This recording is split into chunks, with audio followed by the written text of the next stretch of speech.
Welcome, everybody, to the Infinity Bros podcast. Got a special show for you.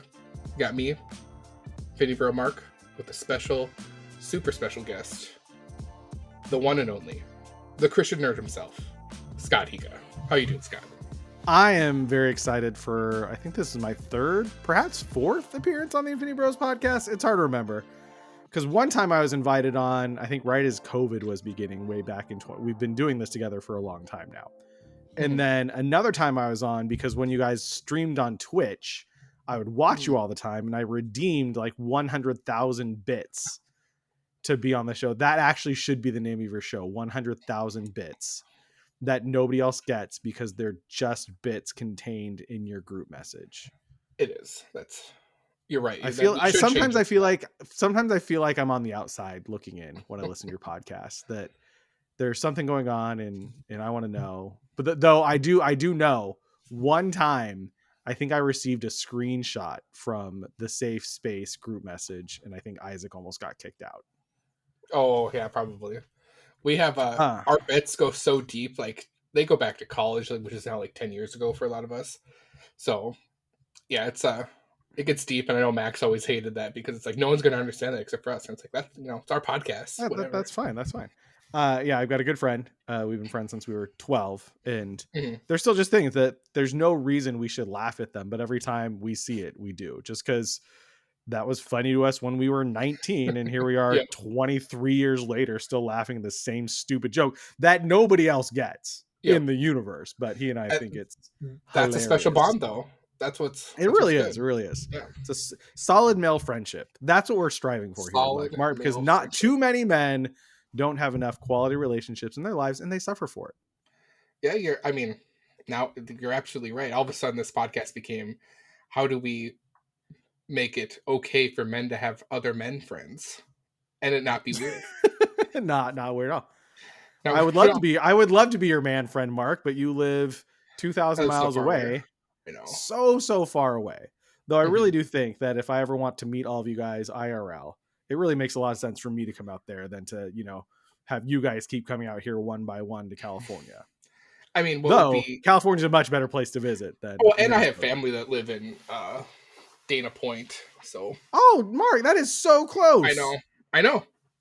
That's been my thought. It's like, well, if we make it out, and it's my uncle who lives out there, aunt, uncle, and his kids, and he wants us. Have they met your wonderful daughter yet? My aunt hasn't, but my uncle has. So yeah, see, perfect opportunity. Also, Dana Point's gorgeous. Oh, I know. It's a good place to visit.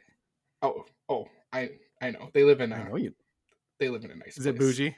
Yeah. Well, the whole city. Yeah, Dana Point. The whole city. They got married in Huntington Beach on the beach. So like that's nice. That's enough to let you know. Yeah, we used to go when I was youth pastor. We would take a trip down. We do like an overnight beach trip down to Doheny, which is by Dana Point. But one of my old friends, he was a youth pastor, and he was a pastor at a church in Dana Point, and so he'd let us spend the night in their youth room, which was a great separate. Boys were in the youth room, girls were over in the other part. But it was awesome. I think it's called South Shores Church, and you literally just like see the ocean from like the whole church. It's beautiful, and there's a big cross, and people like sailboats actually use that as like a marker because you can see it very clearly from the ocean. So yeah, come to Dana Point. I will drive down there. I will see you. I'll meet you. We'll make it work. I'll run my hands through your beard. I would enjoy that. My beautiful wife Kelly's like, what the heck is going on? Why is this old man running his hands through your beard? I'm like, it's Scott. It's Scott. Which now she knows. I've mentioned you enough times where you're a known entity, at least. Is it always Scott Higa? Yes, because I do find I have one of those names that like rolls off, like it's just one word. I had students who would just say, "Oh yeah, that's Scott Higa. That's Scott Higa. That's Scott Higa." My other uncle's name is Scott, so okay. So that's Scott, and then I have this is a weird relationship. So like it's my mom's ex-boyfriend from like 10 years ago, but he's been like he was influential because like she dated him for like 8 years when I was like a teenager. Okay. So like of course he was influential in my life, and he was a cool guy. So like he gets brought up sometimes. So and then he's Scotty Ray. So then you're Scott Higa. So you have an uncle named Scott, and your mom dated. Is your uncle named Scott your mom's brother? Like, did your Yes. mom date somebody with the same name as her brother? Correct. Oh Yeah. wow. I once Yeah. dated a girl with the same name as my sister, and I just should have known that was never going to work out. It was a bit much. So I had some like, so it just made me think of my dating life of doing Tinder and those types of apps. Like I had some like, what I wouldn't swipe on, and like I couldn't swipe on any of my sister's names. It was just like couldn't do it. Mm-mm. Didn't matter if I was like, yeah, we're compatible. It's like I just couldn't. Date someone with my mom's name. So it's like couldn't do it. So I'm really glad that I missed the whole online dating thing. Just I hear about it, and I'm so pleased that I don't have to worry about that. I don't know which way you're supposed to swipe. I don't yeah, know anything about creating a dating profile. I did say that if I had not found a wife by a certain point, that I was going to do it as a youth group event, sure. and my students and I were going to build my eHarmony profile at youth group one night. Well, eHarmony would probably been the best way to do it. I'm glad I'm not online dating now. I just have heard it's a lot worse. So I'm really happy that the day I decided not that I was gonna, just give online dating a break, my now wife messaged me and then, went from there. So there it You is. met your beautiful wife Kelly via a dating app? Tinder of all Oh places, my Scott. goodness. That is a And that's the wonderful other thing story. that Tinder does get has a lot of negative connotations to it, where it's like, oh, that's just a hookup app. It's like you could find normal people that just want to date and not just hook up. I mean, the hookup culture is live and proud in that app, but It is live and well. It is functioning. but I you promise can you. find, if you try hard, you can find the right one, which I did. So there it is. Nice. Mhm. Well, that's on. How long has you been married now? 3 years? 4 years? 2 Oh years? man, we're going on 4 years because we got married in 2020, a month before COVID like really hit the fan and closed everything down. So Oh, the Covey Wovies. Does Max have COVID? Oh, sorry. Does he who does not shall not be named have COVID again? maybe, I mean, he was in a foreign country. He could have like super COVID, Super South American COVID, Central American COVID. Central American COVID. All right, Scott, let's get. So we have some Infinity Bro questions that the boys asked. The boys, Uh, the boys. if you want to hear the spicy one, folks, you have to go to our Patreon. Infinity Bro I'm a Robbie. patron of the Infinity Bros podcast, There and it is. basically the only reason I am is because I get a shout out every time. You do. Either Scott's the only one listening to this, or Scott's so old, and that's really, it just really goes back and forth between those two. You're just so loyal, Scott. And So loyal. for my listening pleasure, I enjoy the Patreon content because it's more just you guys being yourselves and not I've got a hot take about Sabine Wren and I'm so but okay, whatever. Oh, Like you're not wrong. when I'm not gonna yeah I'll when you and Max start going off on your all your wild theories, your speculative spoilers, Often to the I'm a swamp. lot of skipping. Anytime any of you just the MCU it's really suffering. I'm like, oh, skip. I get it. It's really Shut suffering. up. I can't Like wait to make you suffer today, Scott. Can't skip live, can ya? that's true. I can't. You could Just hang up. hang up or walk out. You check back. I'm still talking. All right, all right. So we'll start with a question from Infinity Bro Max, the one who shall not be named, which I just named. So there it is. He's been His named question, twice now. yeah, 3 times probably. his question for you, Scott, was: you've been dropped into Fortnite, the Fortnite world. What weapon do you choose as you depart the bus to fight? And which 3 characters do you want on your 4-man roster? I've never played Fortnite, so I guess I would take a. Is there a machine gun? There sure is. All right, I'll take a machine gun because I feel like I could shoot something a lot What with that. what color do you want that machine gun to be? Neon green, is that an option? Sure, it All is. right, neon green. Green And gun. I'm trying to think of all the skins. I know there's a Mando. I'll take a Mando on Okay, my there you go. team. Okay, Can you have Master Chief? I think Master Chief is one. Yep.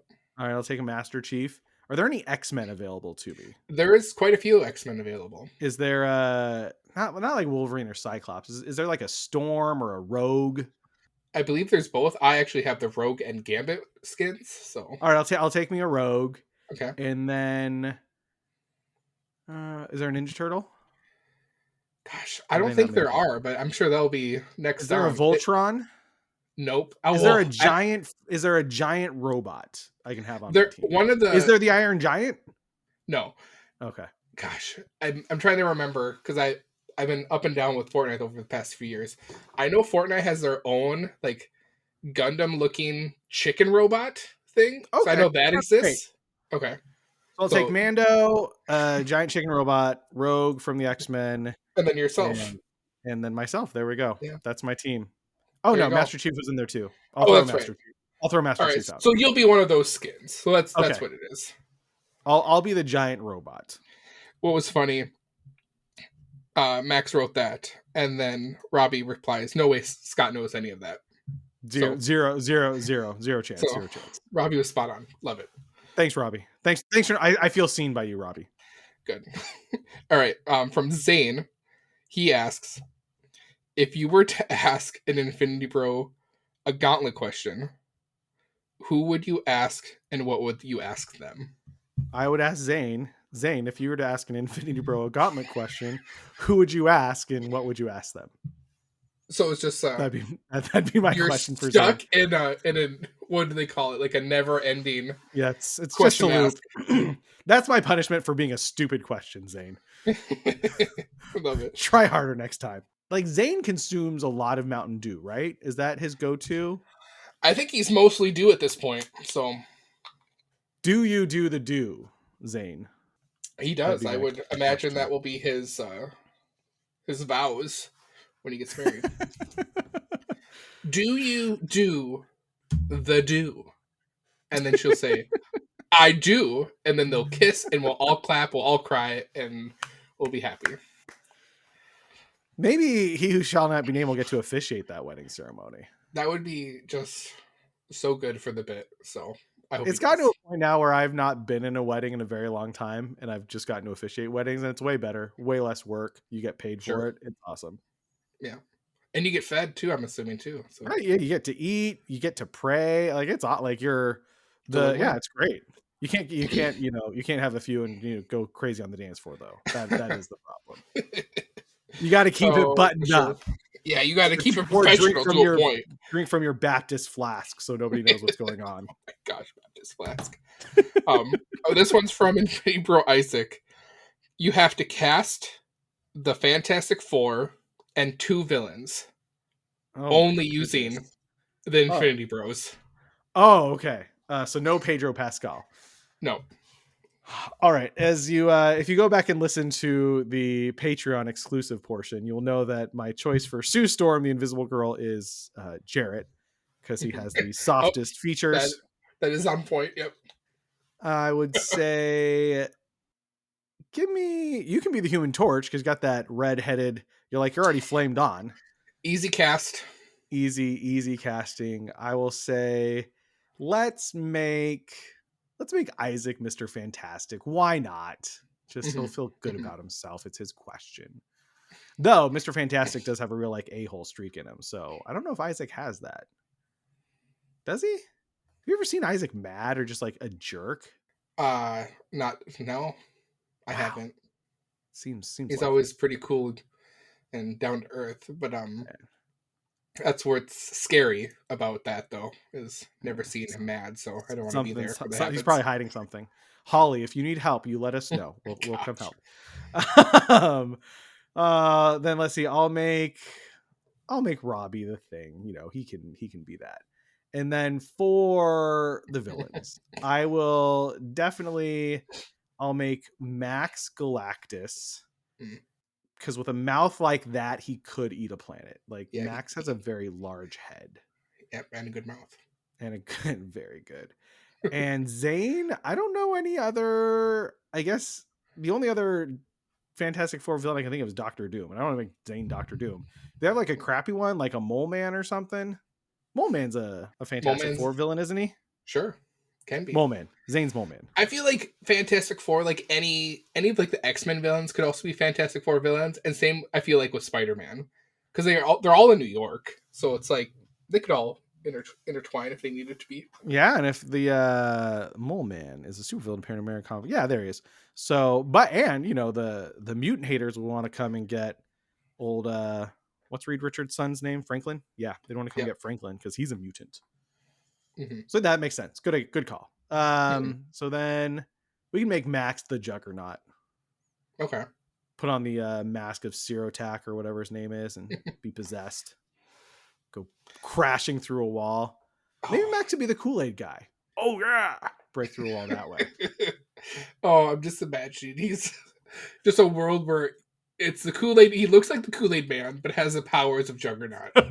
That's kind of what the Kool-Aid Man has. Just Yeah. always breaking through, unstoppable. And he's a giant pitcher made of glass, but he never breaks. He doesn't. Or spills. He must be made of diamonds. He must be.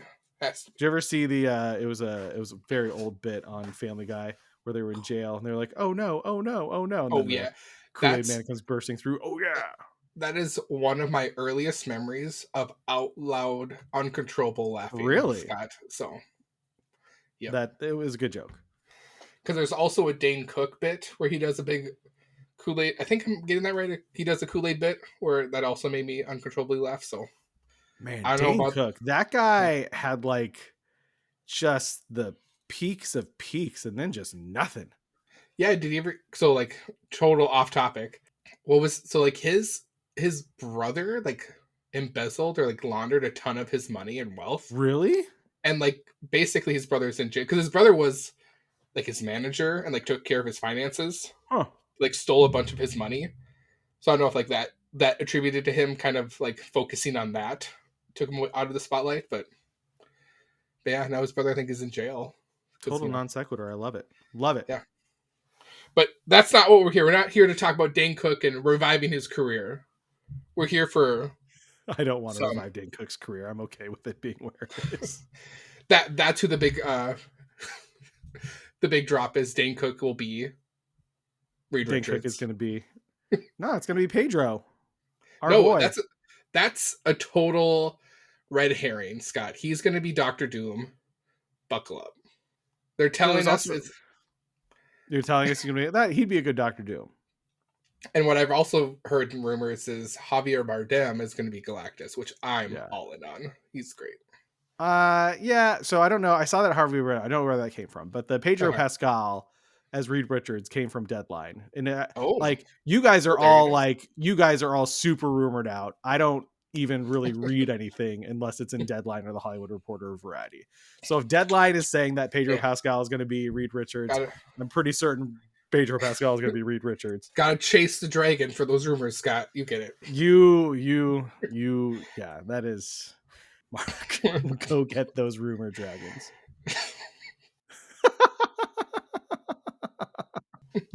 All right, so we are here to talk about the Marvels, Scott.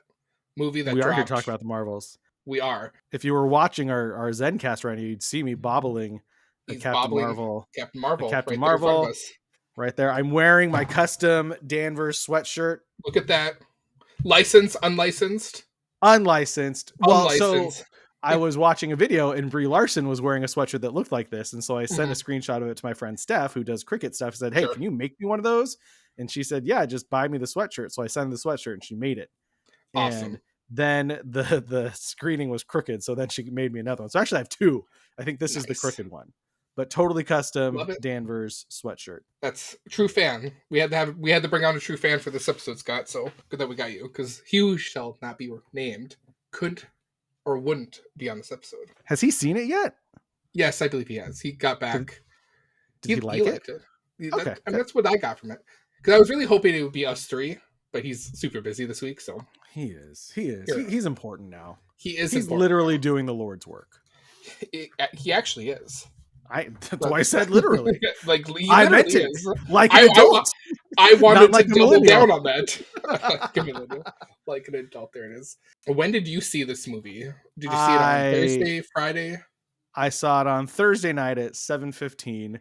And it would let me be honest, it was a poor choice because I had a project for work that I had to work on, and Yep. I ended up staying up till 3 o'clock in the morning after I saw the movie. But it was totally worth it because Ooh. I saw it with new people. So generally, I would see it with this crew of people, but they did not want to go.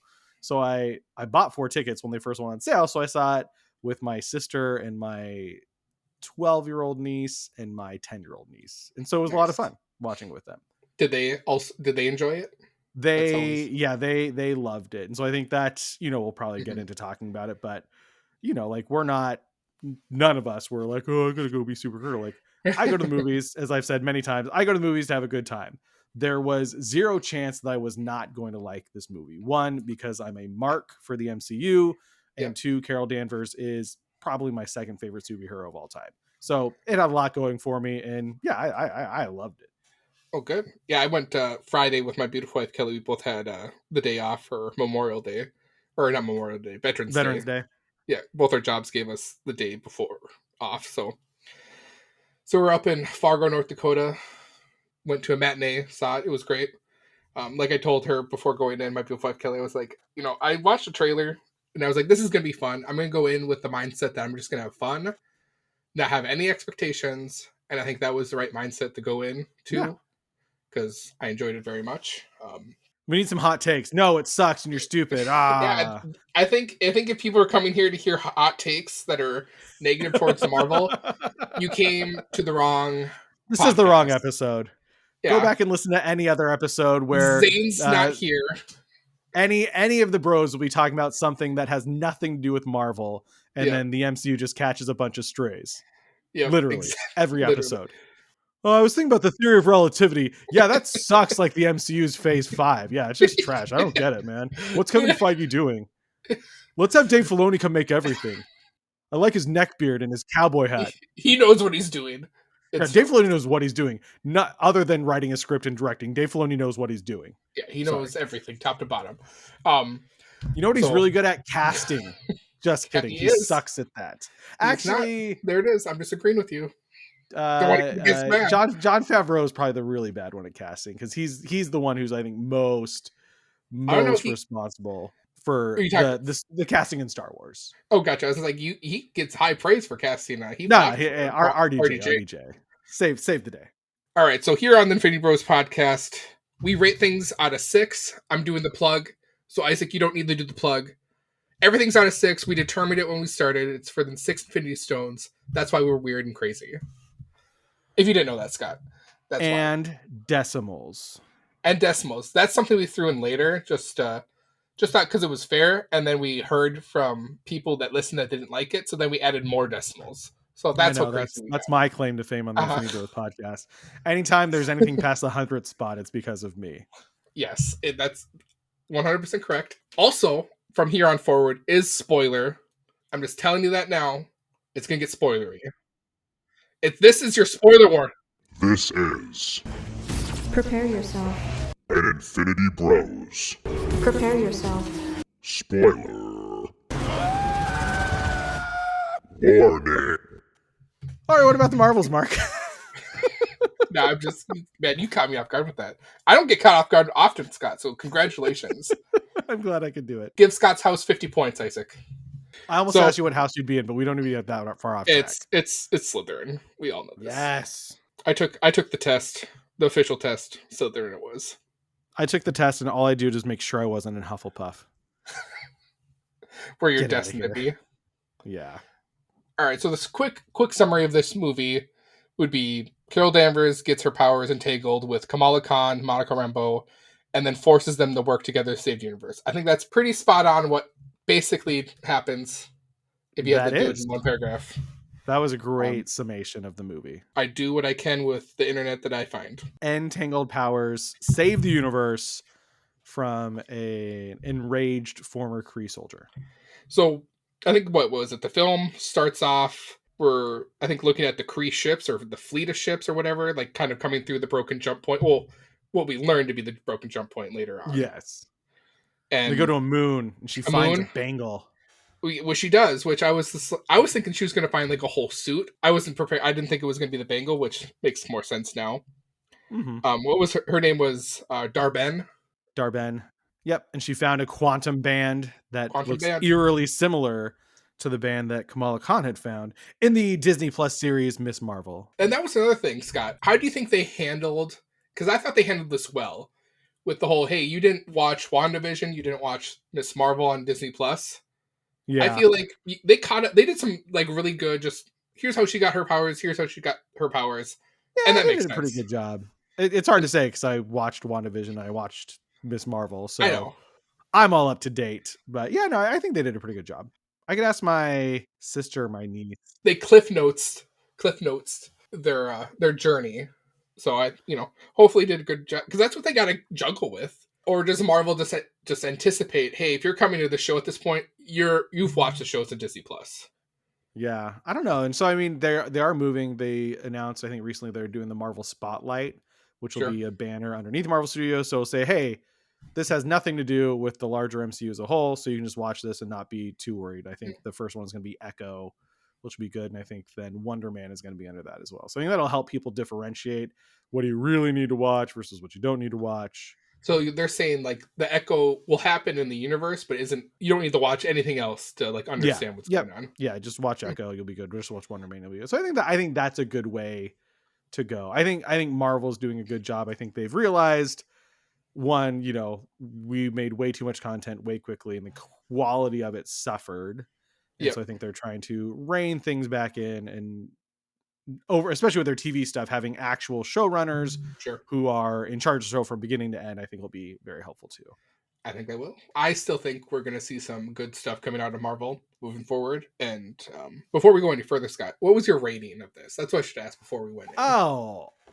Let's see. So what? Like Endgame is a 6 out of 6. I think Winter Soldier is a 6 out of 6. I'd give this a 4 out of 6. 4 to 6. And what? I think I would give it a 4 out of 6 as of just like as objective score as I could give it. As someone who loves Carol Danvers, it's probably closer to a 6 out of 6, honestly. But I'd say 5 out of 6. 5 out of 6 as a super fan, knowing that I'm bumping it up from probably actually quality wise a 4 out of 6. I'm sure we'll touch on some of the things that bring it down. For me, I look at it as like my rating has went to: did I have fun? Did the story make sense? Do I feel like they're on the right track? And that's how I gave it a 6 out of 6. I think they did. Wow. And this is for me who like just trashed the original Captain Marvel. And I gave that probably a 3 out of 6 maybe. Yeah, I had fun watching this. I thought a good story was told. I thought a lot of the fight scenes were pretty good compared to the last few movies that we've had. So yeah, no, I think that it obviously was a plot device to have all their powers entangled, but then when they used it in the actual fighting, I thought was really, really cool, and just getting to see them use their powers differently. It still sucks that they gave Kamala hard light powers instead of her inhuman powers, which are now mutant powers actually in the comics. Yeah, but it makes sense, right? You can't, if you're gonna have one stretchy superhero, you need to have that be Mr. Fantastic and not confuse. Yeah, you don't want any Kamala Khan having the same power set. Confusion amongst the fans. Because I mean that's the whole gambit of this is to get new fans to come in and buy all the toys.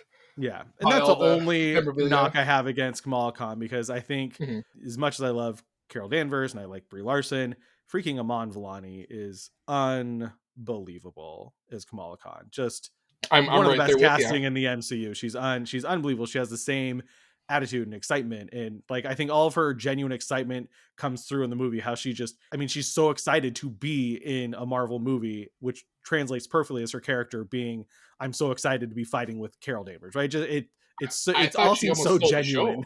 Yeah, no, for sure. Almost. And that's bringing it back to the movie.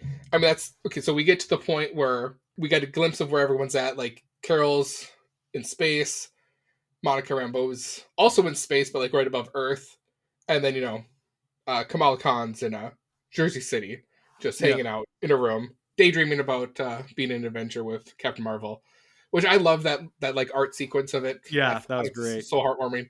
But yeah, we get Nick Fury calling Carol Danvers that there's some like weird, what was it, energy wave that they noticed? 'Cause I think it's right when she gets to the bangle and then like blasts a new hole up. Yeah. She goes, checks that out. And then there's a point where they check out the riff between, because we also know that there's a jump point up around Earth and there's some aurora going on. So both Monica and Carol Danvers touch it. And then that's when the ramping up of the movie goes. All of a sudden, everyone's switching bodies. We're not switching bodies, switching places in time and space to their current locations. What do you think about the whole fight scene when that started going on? When we got the fight in Jersey City, we got the fight in space, and we got the fight on that moon with where Captain Marvel was. Yeah, I think I really enjoyed kind of seeing, Kamala like taken from her house and thrown into just this ridiculous setting. And then when they were fighting on the little elevator too, Yep. when they were jumping out of that, like that was cool, close quarters fighting. So yeah, I don't think they overdid it at the beginning. It's like, oh yeah, they're bouncing around, they're funny, this is great. And then, Kamala's parents, they're great actors, and her brother, that's hilarious. So I think that part of it was just them figuring it out was good. And then, then they had the training montage of let's figure out how to do this for real. And I think had it been like, had they gone with the bit of, oh, this is funny, we don't know what we're doing, again, that'd have been a bit much. But I think when they did the montage and figured it out, then I think it made it really, really cool. Yeah, totally. I'm totally with you on that. So they realize, because what is it? They realize that the Kree are, banding back together and destroying things, or, just making these broken jump points. Trying to bring their planet back to life. Correct. Stealing a planet's atmosphere, stealing a planet's water, and then eventually trying to steal our sun. Those haters. Yep, those haters. And that's the whole thing that we kind of find out later on. Dar-Benn is doing this because I think what's interesting, it's like, when Captain Marvel starts fighting some of the Kree, they call her the Annihilator. Yeah. Because basically the whole gist is when she went in at the end of the first Captain Marvel movie, she goes and destroys the with that big like AI, the Supreme Intelligence, and basically throws the Kree Empire into a civil war, and they destroy their planet, and then they blame Carol Danvers for all that, which I think it's fair. Yeah, and I think that was one of my, I can't remember we talked about this, but that was one of my favorite parts, is that I know a lot of the criticism from the original Captain Marvel movie was that Brie Larson's a bad actor, like she was just a robot. Brie Larson is not a bad actress. She has an Academy Award. She's a very good actor, but she was playing the role. I mean, from Carol Danvers in the comics, like there's so much of her story about her powers being stolen and limited, which they showed in the first one, about her losing her memories, which they showed in the first one. And so Brie Larson was playing a brainwashed version of Carol Danvers, which I think she did really well. And then towards the end of Captain Marvel, saw a little bit of personality. My favorite moment from Endgame is when she flies up to Peter Parker, says, "Hey, Peter, you got something for me?" Because you start to see some of the personality that Carol Danvers has. And then this one, we see the personality, like she's fun, she's outgoing, she's great, but she's also super, super impulsive, which happens in the comics. And so because of her impulsivity and just going to sort of the Supreme Intelligence, she sends the Kree Empire, into turmoil and almost, destroys their planet. And the same thing happens when she hears that the Kree are at the planet with the Skrull refugees. She goes flying in there, guns blazing. She's always impulsive. And I love that about Carol's characters, because she's impulsive because she wants to do the right thing, but she's also one of the most powerful beings in the universe. And so her impulsivity has a lot of really, really bad consequences and repercussions. So I think it was a great way to sort of paint her character in this movie. And I totally support you on that, because I think that was no, Mark, you gotta fight me. That's how I can't, because I really thought, because I texted you, or you texted me after I tweeted that it was 6 out of 6. Okay, that's right. And you brought up how, yeah, it really did. This movie let her just be the character and not the brainwashed person. And yeah, it did. We actually got to see her be the actual character that I think people wanted to see in the first movie. Be likable, have fun with Nick Fury, right? Exactly. Like be desperate for connection. And that, that's part of Carol's character too. Like she's always trying to find like friends and be connected, because she, now in the comics too, I mean, she's, her dad's dead and they retconned her to her mother to be a Kree. So she's always trying to find her place in the world. And she's trying to like hang out with Jessica Drew, but she can't because there's always a fight going on. And so it was perfect. It was a perfect, I think, finally representation of Carol from the comics, which as a longtime fan, I loved seeing. Yes. And thinking about going back to when they went to the Kree planet, or not the Kree planet, where the Skrulls were, where they were going to go steal the atmosphere. I think an interesting thing that they did or the director did, or writers did with this, was, or having Kamala Khan experience the woes of war, about like, you can't save everybody.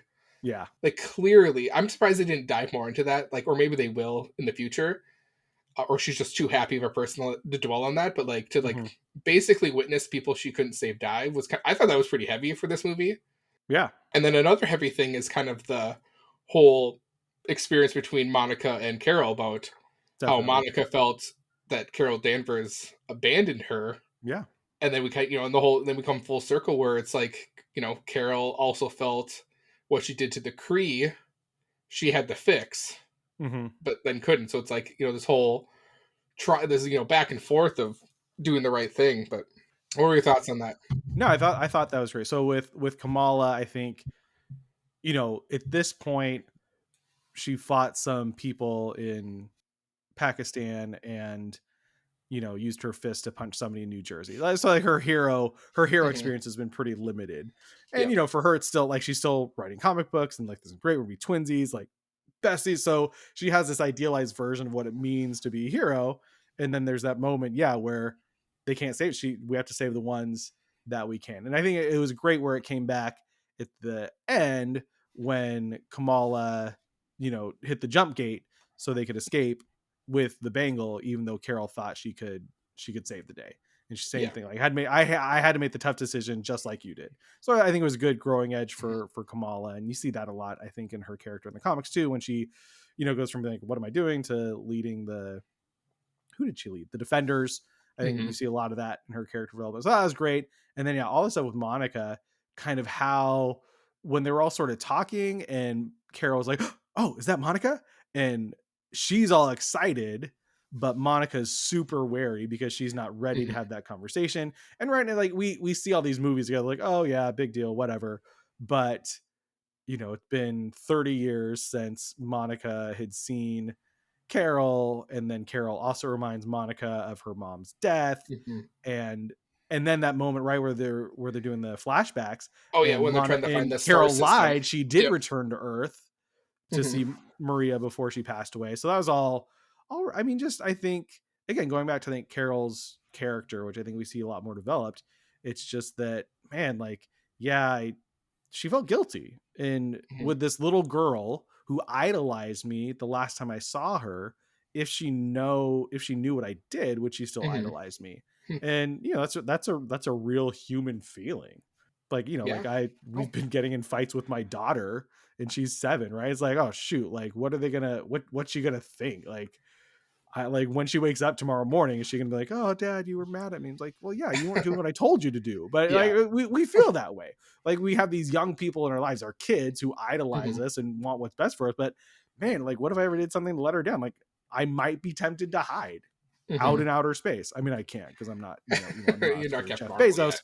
But same idea. So I thought it was all very real in Mhm. terms of the relationships among the 3 leads.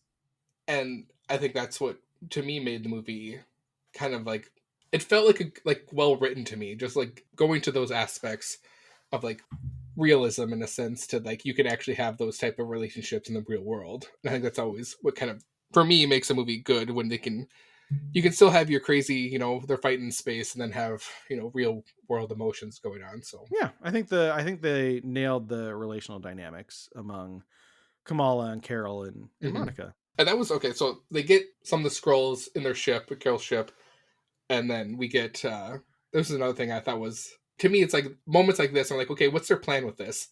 Valkyrie shows up, takes the Skrull refugees, and obviously takes them back to Earth because I think that's where they're still at. Back to the To millions of scrolls Yeah, still on Earth. and that's the thing too, where it made me think like if you watched Secret Invasion, this has to be post that. Yeah, So she's bringing them back to a world where there's a lot of tribulations and fear with scrolls right now. So wondering how that will tie maybe in they can hide together, out in New Asgard, and it doesn't really matter. and maybe that will be the thing, or at least maybe Valkyrie will know where to put people. And I thought she was going to show back up in the movie, which she didn't, which I think was probably a good idea. But Yeah, they didn't stuff too many outside cameos in, which I no, appreciated. Let it be its own thing. but this is so after this scene is kind of where they kind of start figuring out, okay, what is Darben's plan, what is she doing? And then the thought was, okay, the next spot is probably water because they're kind of figuring things out, well, especially when they get the star map figured out Yeah, too. And then this is probably one of my favorite scenes in the movie, or sequences, is when they Yes. go to this water planet and the people there only speak by singing. Yes. And then seeing how each character, well, and we don't know what, because Carol kind of leads on, like, like she gets off the ship just ready, dressed in like some garb, and like we learn as an audience that she's married and she's a princess. And I thought that was just crazy. Just like, I thought it was a happy surprise. And then seeing, like, you know, Kamala Khan and Monica Rambeau kind of like, what's the hell's going on here? And how they react. And then the scene where we get the prince, and like, you know, there's a whole dance sequence. There's basically a musical part in this movie. And I thought, I don't know if you enjoyed that, and I enjoyed it. I have a friend. I was filled with glee the entire time. Sure. Because it made, I'm sure we'll talk about the Flurkins, right? But it's like, it didn't need to be in there, but it was funny and charming, and it made sense, right? Oh, here's a planet where everybody just sings, and Carol's here because she's, you know, you had a marriage of convenience or marriage of like government, right? Like, I don't know, like, was it necessary? No. Did I enjoy it? Absolutely. But it's comic book. Is any of it necessary in my life? Yeah, and no, that's another thing. It's it. like, it's a comic book movie, so you got to have a little bit comic book element to it. Because I think this is another thing where if it was just another, you know, scene on Earth with more Earth people or human beings, people would be mad. And literally, we got a thing where it's like, we're not on Earth. We're not. We're like the big. Why does every Star Wars show have to have Tatooine involved? It's like we're on a different planet. With no, this time it's called Jakku. It's totally different. Yeah, that's right. But we're on a different planet, totally different types of people, and they sing. And I was like, oh, that was a great like cherry on top of that whole thing, where it's just like, yep, this is a vibe I wanted with this movie, and that's, I think, another reason why I loved it. Yeah, because there are, you know, in comics there are just weird little things like that where they go to a planet and, you know, in the text bubble it's got the little musical notes around it, so it tells you that they're singing. Like, it's, I don't know, for some reason either superhero movies have to take themselves too seriously and then everyone complains about them not being serious enough, or when they just make a light, fun, happy movie, everyone's like, well, that wasn't serious enough. It's like, well, screw you. Like, pick a lane. You know, it all can't be Winter Soldier, which I think is still probably the best movie in the MCU. Like, right, like, that was a great movie. It was funny like a Marvel movie was, but it wasn't over the top and ridiculous. It was still really, really good. With freaking the Marvels, they're like, we've got Aman Vellani, who is just joy wrapped up in a 20-year-old. So we're going to make it a joyful, fun movie. And yeah, it was fun. And that's what's so good about, like, just so spot on with their characters with this whole this scene on the water planet. What was it called? Like Aldadi or Aldeon or something like that. I don't know. I'm sorry. I'm butchering people. It's not Alderaan. I feel like I just said that. But I think it starts with the day. That's what's coming to my head. But seeing, like, I think, what was it? Kamala Khan's like dancing, like loving just it. dancing like, just loving, like living her best life. Like, that's her vibe. Where like Monica's like super awkward about it, just like, what the hell is this? Where am I? But yeah, then Carol like gets this prince that she's, well, her husband, one could say, to like basically get her suits and ready to battle Dar-Benn, because she knows that she's gonna be coming. Dar-Benn's on the way. Dar-Benn's on the way. Is, you know, like we said, they're Hala, I think is their planet. Right? Or redoing all that, and her making these broken waypoints is like disturbing the universe, is what we're finding out. Like, it's making it unstable. And that's why she has that power with the band and her mystical hammer thing. She's able to, you know, blast these open. So we get that. We see the water being sucked up. There's another fight ensued with them. They all got new outfits, which I thought was swag. And they did. And that's another thing, ongoing bit is Kamala Khan's trying to get them to name their group and get her to have a name. And she has the original like Spectrum outfit with like the little, I don't know what you would even call that, the where she like rips off when she's walking in that new suit. But they never even call her Photon. They don't. I think they mentioned in one of the names, didn't they call her Spectrum or something that? Like Spectrum was one of them, but I don't know. But like this Funko box, it says Photon on it, so that's her name. Well, there it is. So like, she's going to get it eventually. She doesn't know it yet, Scott. She doesn't know it yet. We know it. So yeah, and that, I think, again, that was fun fighting, you know, where they're jumping in and off, fighting Dar-Benn on top of the spaceship, and then they're flying around, and that was cool. So yeah, this, like you said, like, we both really enjoyed this movie, and that's okay. And so if you enjoy this movie, you get to sit here, listen to us gush about it. If you didn't, you're probably a miserable human being anyway, and just very sad. So go watch something that'll make you happy. If this doesn't make you happy, that's fine. Go watch something that does. Mm-hmm. And then, gosh, is it from this when she makes this other jump point, Darben? Because that's all. Because like we're back on the ship or the space station above Earth. I believe Goose is on that ship. I think it's after this one. There's like a flare that goes off around Earth, and then they start finding these like brain-looking things in the ship. Yeah, I was really bummed because the AMC where I saw it had the like Flurkin egg popcorn tins, and it had them open, showing that there was Goose inside of it. So I saw this like, oh, I guess that's a Flurkin egg. Thanks. Oh, I had no. I was thinking instantly to gosh, it was one of the Cloverfield movies. I think Cloverfield Paradox. Where I was like, are they going to introduce something weird like that? Like other universes are like phasing into ours. But, yeah, no, I knew they were Flurkin eggs, so I was kind of bummed about that actually. Well, I'm sorry. I'm sorry that had to happen to you. It's okay. But, speaking of things that were wholly unnecessary. Oh, I was talking to my friend Tony, who's been a guest on your show. Mm-hmm. He said they had a solution, and so they invented a problem. They wanted a bunch of kittens and tiny Flurkins eating people. Yeah. Which they conditioned us in the first fight scene that Flurkins can eat people and then spit them back out. Yeah. So we're aware of that. We want to have a bunch of CGI kittens. We want them to eat people. So what problem can we create in order for this to be a part of our third act? Space station's going down. Space station lost power. You're sitting there watching it. You know exactly why they engineered this. And I did not care because it was hilarious because they had freaking memories from cats playing in the background. Yes. It was unreal. My beautiful wife, Kelly, did not know that was a song being played. I was like, Kelly, that's what made it so much better. Yes, that it's memories from cats. Yeah. And then they're all herding cats into one of the escape pods. Oh, yeah. It was so good. Yeah. I honestly don't care that they contrived that so hard because it was just pleasant. It was enjoyable. It was funny. Yes. Because then they get everyone down. Goose and his offspring or her offspring save the day with those people. See, that's what I wonder though. Like, are Flurkins going to take over planet Earth? Because they appear to reproduce at an exponential rate. Yeah, they'll have to throw them off world somewhere. We'll figure it out. Yeah. Or they'll become the new Avengers. Wouldn't be the worst idea. Or all the Flurkins will eat all the scrolls and then they'll all get shipped off in outer space. Yeah, that'd be something. That's an option. Also, hashtag spoilers for Secret Invasion. Yeah, hashtag spoilers. If you weren't already warned when I said everything from now on is going to be spoilers. That's true. This also, is what we get. Secret Invasion, not very good. I will admit that. Yes, I think it would have been better served as a movie for what they did. Missed the mark a bit on that one. Or like do just like a 50-minute special like they did with or Werewolf by Night. Thank you. I was gonna call Midnight Suns. It's like they haven't done anything Midnight Suns yet, so not yet. So it's coming down the pike some point. It is. So we get Darben into our universe by the sun because she's gonna steal our sun's power to give the sun in her universe because their sun's dying. Yes. So we're out there. So the gang has to go out there and fight Darben. And this is probably my one gripe with the movie. Maybe with Kelly, this is also her big gripe. Is why didn't they go out with a plan? Just be like, hey, that bangle she has, we just need to get like a knife, a sword, whatever. Just cut her arm off, easy peasy, done. And I was like, I agree with you, and this is spot on. But I think they wanted to show us how powerful the bangle was, that it could absorb a full-on punch from Carol Danvers or like any of Photon's stuff, or even Kamala's stuff.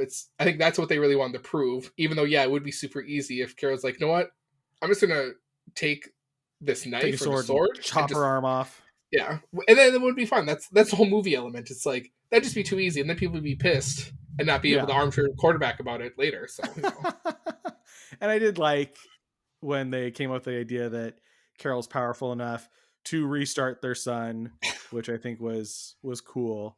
And then I thought, oh, that's really gonna happen. And then Darben's like, no, I'm still gonna rip a hole in your solar system. Yeah. Gotcha. And she's like bleeding out. Blows that hole in, and clearly they have to make the right call. And and then Carol has to shoot Kamala, and Photon has to focus it all and tie up the hole in the universe with Monica on the other side. I thought that was a pretty cool visual, the tear in space. Which I would like to know a little bit more. Like, why did Monica think she could only fix it from that side? Yeah, But because it makes sense for where they want to go.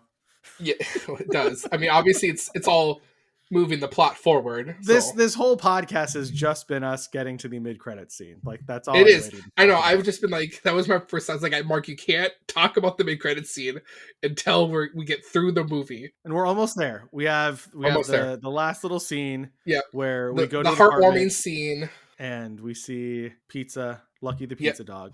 Oh, I was gonna go with the heartwarming scene in Louisiana first, where you get that Oh little yeah, like that's connection between. nice.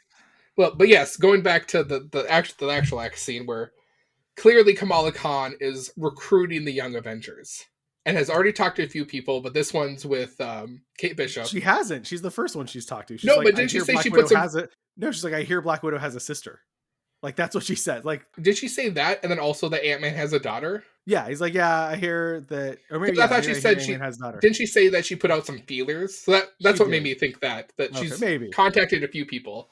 But we the whole kind of scene got was hilarious. yes, Amon Vellani, just an awkward again, teenager trying just to a treasure, trying to recruit. Like in Mirror's Nick Fury Yeah. getting Tony at the end of Avengers. And Hawkeye's like, I'm 23. Like, just like, Yeah, I'm not a I'm not a teenager. child.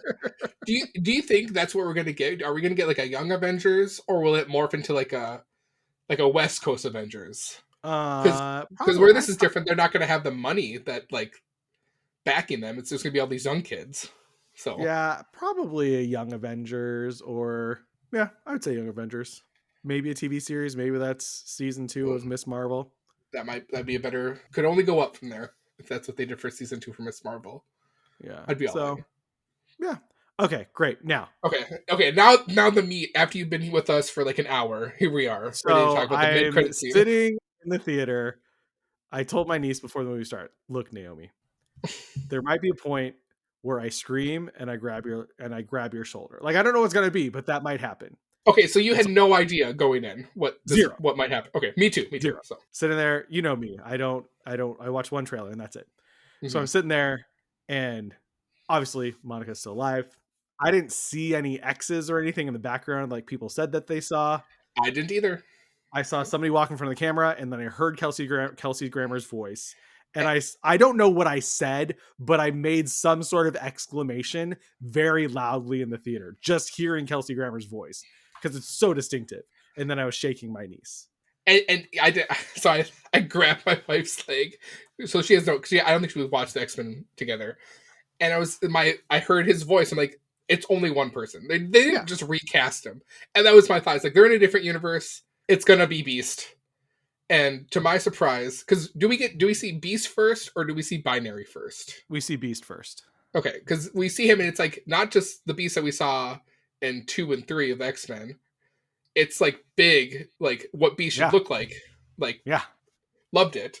Then we see, what would be to Monica her mom in like the outfit. Initially, I thought she was the Captain Marvel, but then she has the 2 stars. So yep. And then you said, and then I couldn't remember her name. Then you were texting me, and then you said it was Binary. I was like, oh, okay, that clicked. We got a whole universe, not a universe we've seen. Clearly, Charles because is there. You don't know who's playing him, but exactly, that was pretty Charles about this. And I was when I texted you, it's like, does the X-Men watch over space like Saber does, or Sword. Are they Sword like you said? So is that what they're a part of, or does like Xavier be like, hey, there's some weird energy out by the sun, you guys go check it out? But then why would Binary be there? So I don't know. Or do they have some type of Avengers thing that they monitor space too? So yeah, I was just so excited to see, because the X-Men are by far my favorite comic book. I mean, just since I was a child, we were talking about comics before on the Patreon, and I buy X-Men I still buy X-Men comics. Like they're on my pull list to go pick up, because I love the X-Men. Jean Grey is my favorite superhero of all time. I love the X-Men. Jim Lee X-Men. I'm going back and reading a bunch of Chris Claremont run. I love the X-Men. As much as I love the X-Men, I hate X-Men 3 because it's awful. It is bad. Atrocious. It's horrible. The one thing that bad guy Brett Ratner nailed, though, was casting Kelsey Grammer as Beast. Like, when they announced that way back in 2004, I was like, that's up there, I think, with Amon Vellani and Robert Downey Jr., because like Beast needs to be like, oh An yeah, intellectual. I could see Beast sounding like Frasier, right? It just totally makes sense. And when you hear his super distinctive voice, and like I don't know how it works out, but I'm like, oh my gosh, there's an actual X-Man now, an actual mutant, Yes. like here, not just the little music playing, you know, at the end of Miss Marvel, not Charles Xavier and Multiverse of Madness, like That's fair. this, like another, Yeah, like, oh, because Xavier's a leader, so it's like it's not really as true as like an actual X-Men. I totally get what you're saying, and that's the thing where it's like they can't, like, this would be the thing. I don't think they're gonna do like a House of M thing where like X-Men have always existed on 616. What they're gonna do is a universe where the X-Men is probably gonna die, and they're gonna bring them to 616. That's my opinion. I mean, well, because they talked about incursions in Yeah. Multiverse of Madness, so you know they're going based off of, I think it was Jonathan Hickman, or maybe it was Jason Aaron, who, I think Jonathan Hickman, who did the Battle World, the Battle World, where, you know, they ended the Ultimate Universe, which they just rebooted again, which is confusing. But right where there was an incursion and the Ultimate Universe crashed into 616 in the comics, and you know then we had all these, you know, Ultimate Universe heroes in, you know, the standard Marvel universe. Yeah, that probably makes a lot of sense. But you know, we'll see what happens with Deadpool 3 next summer and how that ties everything together, or doesn't. Because what was the story? Like, I've heard that story is like the TVA is either chasing Deadpool or like enlisting Deadpool to do something. Which, I mean, if you've seen Loki, it'll be interesting what the TVA is actually doing, because that Loki 2 kind of threw everything into a different mix. But that's the thing. That's what they're going to play with. They already have Hugh Jackman back. They're going to have other X-Men back. And that's what I like, that they're sort of, you know, whether or not Pedro Pascal is Reed Richards, that they're playing with a little bit, right? Because before it was like, oh, I think in Multiverse of Madness, everybody looked the same, right? Like regardless of what universe you were in, it was Benedict Cumberbatch, it was Cheadle, I don't know how to pronounce her name, America Chavez was the same. Like everyone looked the same. Yeah. Well, American Chavez was the same. Doesn't have, that was her whole. Right. She's the one bouncing around. But like everybody looks the same. Where now it's like, okay, well, you know, in this universe, Maria Rambeau doesn't have a daughter, and she's also not Captain Marvel or Photon. Like she's binary. So they're mixing up. So like not everybody is going to look the same, even though we've sort of said that everybody looks the same. Well, I mean, we just go with the Spider-Man movie, the last one, where they gave us back, you know, the two Spider-Men that we began with. So yeah. So no, they have a plan. They're going to bring everyone back for Secret Wars. So excited, and right, like, and so again, I love the MCU. I'm a Marvel mark, but like, right, they could, like, they still have this massive ace in their sleeve of the X-Men and how they bring them in the MCU. So do you remember? You were probably old enough. You were probably watching wrestling when WWE bought WCW. Yeah, that was like the height of my. It set up what could have been the greatest wrestling storyline of all time, and Vince McMahon fumbled it. Yeah, they did it too early. They should have waited a year when all the guys' contracts were up, so then they would wrestle again. But yeah, but when Shane McMahon showed up on Nitro, that was mind blowing. It was wild. It was crazy times. And so Kevin Feige still has that opportunity, I think, not to fumble this. And that's how I felt. No matter what someone might think, if like they didn't like the movie or thought it was subpar, I think this mid-credit scene felt very much like an old school mid-credit scene where it actually meant something. It very much pushed the story to like what's happening versus just like a little like funny bit. Where that's where I feel like this mid-credit scene actually had meat to the bone. Yeah, I think we're in a good place with the MCU. I also believe Deadpool 3 is gonna really, you know, shoot that rocket to the moon with all this stuff. So open the can of worms, and the multiverse is really gonna happen with Deadpool. So yeah, and now with because the writer's strike and then the actor strike, I mean, Marvel only has one movie coming out in 2024, and that's Deadpool 3. Everything else has been pushed back over a year, and so it gives them a lot of time, I think, to figure out what they want to do with Jonathan Majors and Kang, because, you know, more spoilers, like the end of Loki season 2, like the way I'd heard people talking was saying like, oh yeah, no, like I don't see how they can move forward without Jonathan Majors as Kang. But after season, he was like, it could go both ways. I've thought about that too. They basically left it open-ended where it's like, we don't really need him, but he's still there. Or he's going to be the most important because of what they do with the TVA. But yeah, so I think there's room to wiggle there, and I think that We get What If coming up in December, the second season of that. Do we, Yeah. besides Deadpool 3? 9 days in a row. We have What If, Echo comes out in January, Yeah. which they've already said is a Marvel Spotlight, so not super Yeah. related to the continuity of the MCU. Deadpool 3, Agatha. Oh, that's right. Or the House of It's Agatha. House of Agatha. That's not coming with Chaos anymore. Mhm. I think that was in Wonder Man, I think, is sometime next year, but that's also a Marvel Spotlight. Yep. So I think it's going to be pretty light in 2024. Disney's decision to cut a bunch of money is probably, I think, going to help the Marvel Studios probably get back on track and start having more quality content instead of, I think they were just overwhelmed. Bob Iger, or not Bob Iger, Chapek, whoever it was, said, hey, you need to make all this content because we have this streaming platform that you have to create content for, and they just turned into a machine that was churning out not, I still enjoyed it all, but I was like, quality wise not as good as other stuff. But I love the Eternals. I love Eternals. So Eternals is one of my favorites. I love it so much. I told you in the Patreon part of it, I've been rewatching the multiverse saga. Yeah. That was going on. So I'm now at Doctor Strange Multiverse of Madness, but rewatched Eternals, and that movie to me just gets better with every watch. So good. I love that movie. Yeah, I really do. People slept on it. People maybe just didn't get it, or just like, this doesn't feel like a Marvel movie, but man, it was done right. So yeah. And I think, when I first heard they were making an Eternals movie, I read a lot of Eternals comics, and like the old ones from the 70s where there's so much text, it's really hard to read. And then I think there was a Neil Gaiman run, I think in the early 2000s, which is really good. So I think I had a lot of familiarity with those characters. And I think that helped me appreciate it more because it wasn't so far out of left field, which I think maybe for a lot of people it was. Yeah. But no, I really enjoy that movie.